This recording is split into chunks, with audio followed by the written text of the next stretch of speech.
अस्सलामुअलैकुम, hi and hello, welcome to the N sports pulse. N sports pulse में आप सबको खुशामदीद कहती हूँ। पाकिस्तान की टीम ने आयरलैंड को 2 मैचेस क्या हराए, इतनी बड़ी बड़ी बातें होना शुरू हो गई थी। चाहे इमाद वसीम है, चाहे टीम के कैप्टन बाबर आजम है, फखर जमान है, सब खिलाड़ी के भाई पता नहीं वो 2 मैचेस हराने के बाद कौन सी रेवोल्यूशनरी वाइब ऐसी टीम में आ गई है कि मुझे फील हो रहा था कि पता नहीं इन्होंने आयरलैंड को नहीं हराया, इन्होंने पता नहीं ऑस्ट्रेलिया को हरा दिया है, इंडिया को हरा दिया है। टीम में जो वो तब्दीली की बातें हो रही थी कि अब हमने अपना स्टाइल चेंज कर लिया है, सोच चेंज कर ली है, फील ऐसा हो रहा था कि खिलाड़ियों की जगह पता नहीं टीपू सुल्तान और अर्तुगरुल गाजी खेलना शुरू हो जाएंगे। ये होता है जब आप बड़ी टीम्स के सामने आते हैं तो बिल्कुल आपकी जो रियलिटी होती है ना, आपको इतना अच्छा रियलिटी चेक मिलता है कि आपकी हकीकत सबके सामने आ जाती है। पाकिस्तान वर्सेस इंग्लैंड का दूसरा T20 मैच जनाब खेला गया। पहला मैच तो अब मैं अल्लाह का शुक्र अदा करूंगी कि बारिश की वो नजर हो गया, वरना एक और पता नहीं उसमें कौन से कारनामे उन्होंने अंजाम देने थे। अब अगर इस मैच की बात करें तो वही हम पता है हमारे जो खिलाड़ी हैं ना, खासतौर पे ये जो बाबर आजम और ये जो बैटर्स आए हैं, बाबर आजम, रिजवान और ये जो इनके दोस्त जर्नलिस्ट, इनके एजेंट्स, इन्होंने ना एक फेक होप दी हुई है कि जो बल्लेबाजी है वो तो भाई आउट क्लास है, उसके अंदर वर्ल्ड नंबर 3, वर्ल्ड नंबर 4 हैं, और जो बॉलिंग है वही वही वही काम खराब करती है पाकिस्तान का। तो आज की अगर आप मैच की बात करें तो भाई बॉलिंग ने तो आपको मजीद एम्बैरेसमेंट से बचा लिया था। पाकिस्तान ने टॉस जीतकर पहले फील्डिंग का फैसला किया। ठीक है भाई, आपने गिवन कंडीशन के अंदर सही फैसला किया, लेकिन मैं फिर भी समझती हूँ कि पाकिस्तान की जो टीम है वो चेस के अंदर अच्छी नहीं है, क्योंकि जब आप चेस करते हैं आपकी बैटिंग होती है चैलेंज, और पाकिस्तान की बैटिंग ये सदियों से कहानी चली आ रही है। अब तो मुझे ऐसे वो लग रहा है सदियां ही गुजर गई हैं कि हमने पाकिस्तान को कभी बैटिंग एबिलिटी से किसी अच्छी टीम के सामने जीतते हुए देखा हो। अब मुझे यहाँ पे काइंडली कोई भी ये ना कहे कि वो जो इंडिया को 2021 में हराया था 10 विकेटों से, तो भाई माफ कर दें, जमाना गुजर गया उसे। वो इंडिया ने सूद समेत आपको चुका दिया एशिया कप में, वर्ल्ड कप में। आगे की बात कर लें अब आप। उसके बाद आप देख ले, कोई विक्ट्री नहीं है आपके पास। आपकी बॉलिंग ने फिर भी आज आपका फेस सेव किया। हालांकि इंग्लैंड ने बड़ा अच्छा स्टार्ट किया था, 10 ओवर के अंदर 90+ रन उन्होंने बना दिए थे, और एक वक्त में ऐसा फील हो रहा था कि भाई ये 200 पाकिस्तान बनाए ना बनाए, इंग्लैंड की टीम के जो 200 है ना, ये कम से कम बना दे कि 200 क्रॉस कर जाएंगे। लेकिन हमारे जो बॉलर्स हैं उन्होंने कम बैक किया। हारिस रऊफ को पता नहीं बाबर आजम को क्या सूझी हुई है कि उनको नई बॉल का बॉलर बना दे। भाई नहीं है वो नई बॉल के बॉलर। अगर आप उनकी इकोनॉमी चेक करेंगे तो जब वो नई बॉल करते हैं, शुरू में बॉलिंग करते हैं तो 13 में इकोनॉमी है, और जब डेथ ओवर में बॉलिंग करते हैं तो 7 में आ जाती है, यानी आधो आध का फर्क है। लेकिन बहरहाल उस बंदे ने फिर भी कम बैक किया। मेहरबानी है उनकी के बाद के जो ओवर्स हैं वो उन्होंने अच्छे किए। इमाद ने बड़ी अच्छी बॉलिंग की। अब ये जो जितने लोग थे उनको समझ आया होगा कि रिटायरमेंट के बाद इमाद को वापस आना क्यों ज़रूरी था, बल्कि मेरे ख्याल से इमाद को रिटायरमेंट लेनी ही नहीं चाहिए थी। वो तो बस उन्होंने वो दिल बर्दाश्ता हो के, और वो जो पॉलिटिक्स होती है टीम की, उस वजह से आप कहें, या जो सिचुएशन थी उस वजह से रिटायरमेंट ले ली थी, वरना तो उनकी ख्वाहिश थी कि वो टीम के साथ खेलें। बल्कि इमाद को तो ODI वर्ल्ड कप में हिस्सा होना चाहिए था। लेकिन बहरहाल भाई अब वो वापस आए और आप देख रहे हैं कि उन्होंने बड़ी अच्छी बॉलिंग की। इनफैक्ट उन्होंने बताया कि भाई बॉलिंग इस तरह से करते हैं क्योंकि जो दूसरे हमारे स्पिनर हैं शादाब, वो तो पता नहीं कब तक पाकिस्तानी टीम जो है ना, ये दोस्तियों का बोझ उठा के फिरती रहेगी। आयरलैंड के खिलाफ उन्होंने मैच खेला और उसमें उन्होंने मेरे ख्याल से 50+ रन उसमें भी दिए थे उन्होंने। क्या हुआ जी, छुपा लिया गया, 2 मैचेस उन्हें नहीं खिलाए गए। अब जब इंग्लैंड के खिलाफ मैच था तो देख लें, उन्होंने 4 ओवर्स में 55 रन उन्होंने वो दे दिए हैं। बिल्कुल फॉर्म नहीं है। इससे पहले अगर आप एशिया कप में देख लें, एशिया कप मरवाया उन्होंने, नेपाल के खिलाफ विकेटें ली थी उन्होंने, रन्स बनाए थे, खिलाड़ी आउट किए थे। तो बस या तो शादाब के लिए नेपाल का हम इंतजाम करें या फिर हम PSL का इंतजाम करें, ताकि PSL आए, फ्लैट विकेट्स मिलें। और अब तो PSL के अंदर वैसे खिलाड़ी भी नहीं आते हैं, तो उन खिलाड़ियों को आप मारें और बॉलिंग भी अच्छी करें, फिर आप उसके अंदर बैटिंग भी करें, क्योंकि जरा सी चैलेंजिंग कंडीशन आती है ये लोग एक्सपोज होकर रह जाते हैं। आज देख लें, शादाब ने नहायत ही बुरी बॉलिंग की है। ऐसे वो लग रहा था खिलाड़ियों को उनके एरिया के अंदर बॉलिंग करके कह रहे थे आओ भाई थोड़ा सा वो निकल के शॉट्स मारो, और खूब धुलाई भी उनकी हुई है। तो शादाब ने बिल्कुल मायूस किया बॉलिंग के अंदर, शाहीन ने कम बैक कर लिया बॉलिंग के अंदर, आमिर ने भी रिलेटिवली बेहतर बॉलिंग की और इस तरह से 184 पे इंग्लैंड को रिस्ट्रिक्ट करने में कामयाब हो गए। तो जी हमने कहा कि चलो भाई अभी इतना बड़ा कोई स्कोर नहीं है, पाकिस्तान की टीम इतना तो बना लेगी। फखर जमान हो गए, वो तो भाई अपनी प्रेस कॉन्फ्रेंस में कह रहे थे कि अब तो हम तब्दील हो गए हैं और 200 रन तो हमने बनाने ही बनाने हैं। मैंने कहा चलो भाई 200 रन नहीं है, ये तो उससे कम है, बना लेंगे। लेकिन नहीं, वो जो पावर प्ले की मिजरी है वो हमारी बरकरार। और ये साइम पता नहीं किसको इतने खूबसूरत वो लगते हैं, वो जो इनका 9 लुक शॉट है, वो जो खूबसूरत खूबसूरत स्टाइलों से यहाँ वहाँ होते हुए शॉट्स लगाते हैं, भाई उनकी ज़रूरत नहीं है स्कोर बोर्ड पे रन्स लगा के दें। यहाँ पे अभी तक एक 50 नहीं है आपकी, इतने चांसेस साइम को मिल गए हैं सिर्फ उनकी इंटेंट के ऊपर कि भाई ये बड़ा अच्छा खेलता है, ये अच्छा खेलेगा, बल्कि खेलता भी क्या है, अच्छा खेलेगा। अच्छा खेलेगा कब अच्छा खेलेगा? खाली पीएसएल में अच्छा खेलेगा, खाली सीपीएल में अच्छा खेलेगा, पाकिस्तान के लिए कब अच्छा खेलेगा ये?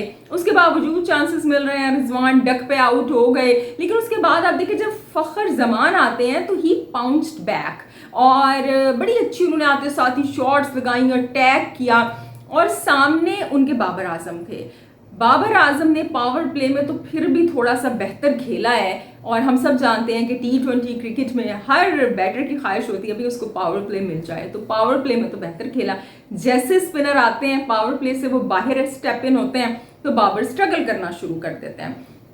मुझे आज बिल्कुल समझ नहीं आया कि ऐसा भी नहीं था कि सामने वाले खिलाड़ी की वजह से प्रेशर बिल्ट इन हो रहा हो, क्योंकि फखर तो मार रहे थे, क्या प्रेशर था आप पे? उसके बावजूद आपका स्ट्राइक रेट गिर गया और आप 100 मेरे ख्याल से 23 या 30 प्लस जो भी स्ट्राइक रेट है वो उस स्ट्राइक रेट पे आप एक बार फिर स्पिनर के हाथों आउट हो रहे हैं। बाबर आजम ने ये सोच के रख लिया है भाई मैंने स्पिनर को विकेट देनी है, चाहे वो वर्ल्ड क्लास है, चाहे वो गली मोहल्ले का है, चाहे वो बच्चा है, चाहे वो नया है, चाहे वो पुराना है।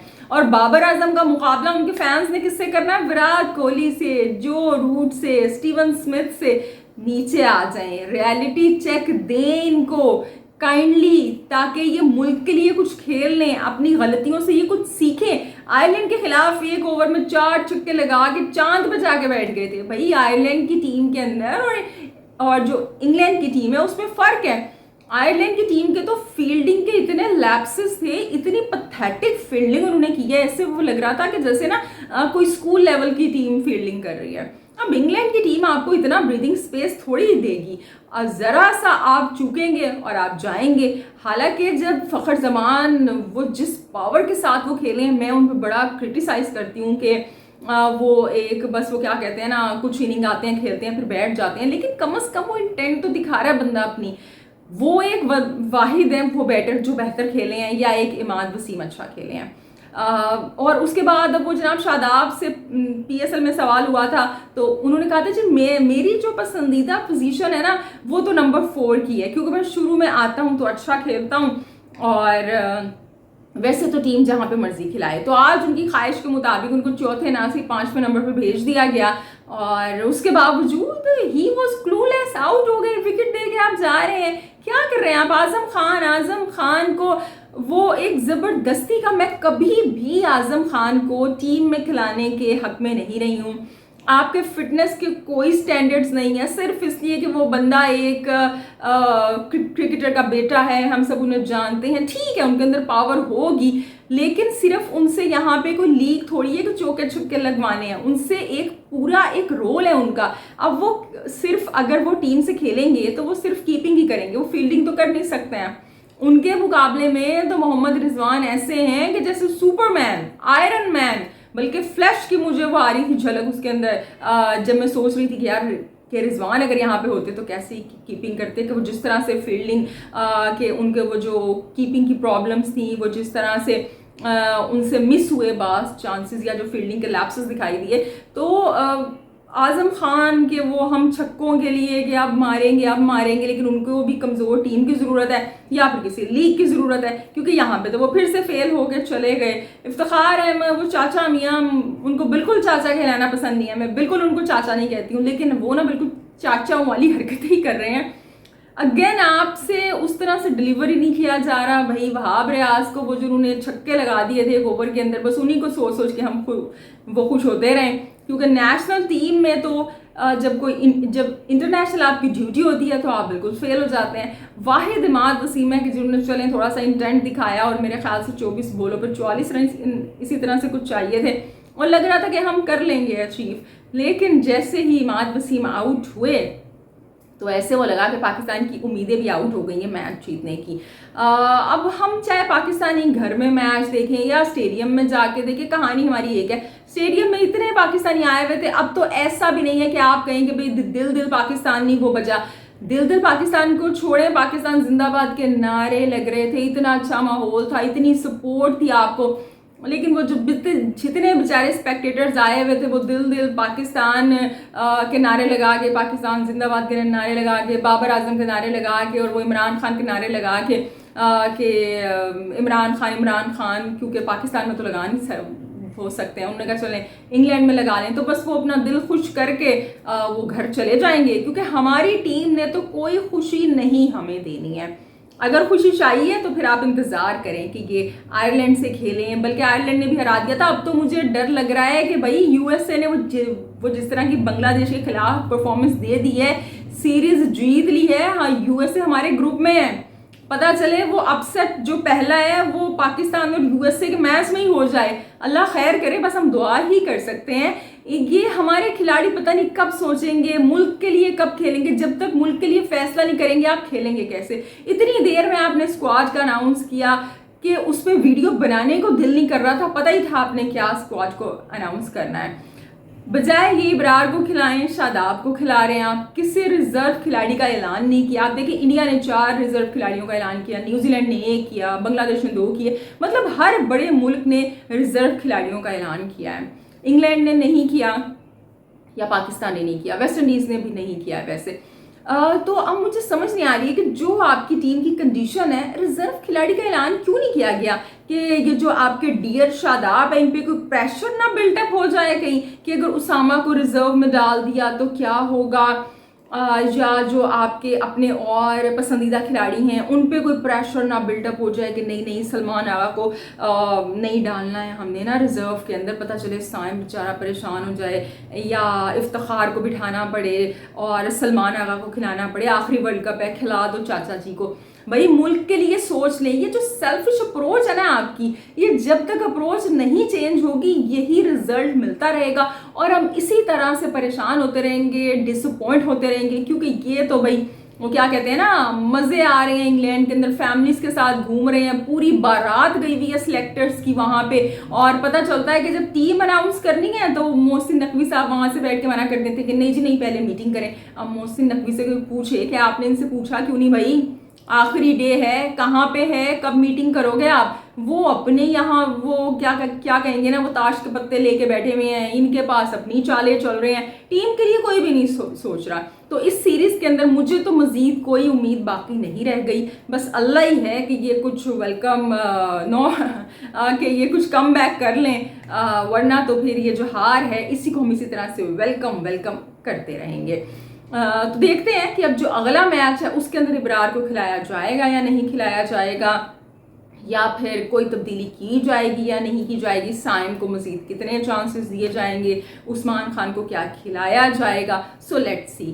इसके अलावा जनाब अब हम बात करते हैं आईपीएल के फाइनल की। आईपीएल का फाइनल जो है वो हम सब जानते हैं कि केकेआर और एसआरएच के दरमियान है। वैसे तो अगर आप हेड टू हेड देखेंगे तो हम सब जानते हैं कि भाई हेड टू हेड के अंदर तो केकेआर का जो पलड़ा है वो भारी है, और अगर अभी आप इस प्लेऑफ की बात करें तो तब भी केकेआर मेरे ख्याल से 8 विकेटों से मेरे ख्याल से हरा के आ रही है एसआरएच को, तो केकेआर का पलड़ा तो भारी है। सो देखते हैं भाई अब क्या होता है। वैसे केकेआर की टीम स्ट्रॉन्ग है, कॉन्फिडेंस हाई है उनका, सबसे पहले उन्होंने लैंड किया था प्लेऑफ्स के अंदर, और फिर उसके बाद वो डायरेक्ट और फिर उसके बाद भाई वो सबसे पहले फाइनल में पहुंच के बैठे हुए थे एसआरएच को हरा के। लेकिन एसआरएच की टीम ने बड़ा अच्छा कमबैक किया है इस सीजन के अंदर। पैट कमिंस की कैप्टनसी के अंदर बात है जनाब, आप देखें आरआर के खिलाफ उन्होंने बड़ी अच्छी कैप्टनसी की, और ऐसा मैच था कि ज़्यादातर चांसेस आरआर के थे,